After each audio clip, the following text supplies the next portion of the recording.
You need a front and rear sprocket that is for a 520 chain, and then you need a 520 chain. That sounded stupid.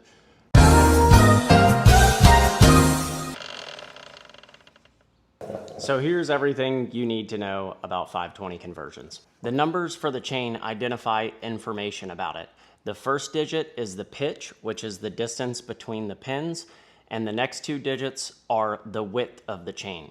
So a 520 chain and a 525 chain have the same pitch, but the width is different, with a 520 like this being smaller.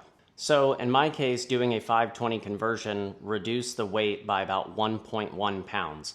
And that doesn't sound like a lot, but because this is spinning mass, it makes a much larger effect than just the weight itself.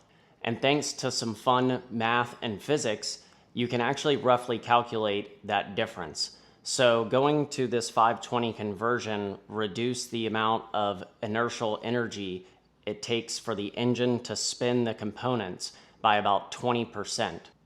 So you're not changing the horsepower or the torque of the bike.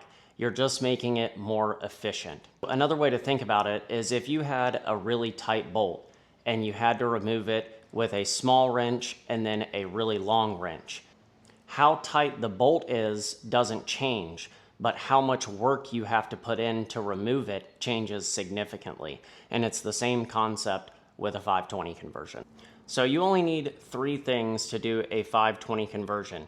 You need a 520 front and rear sprocket, and then you obviously need a 520 chain. And if you have any questions about the durability of a 520 chain, it's also what is run in a lot of professional motorsports like Moto America and even MotoGP uses a 520 size chain.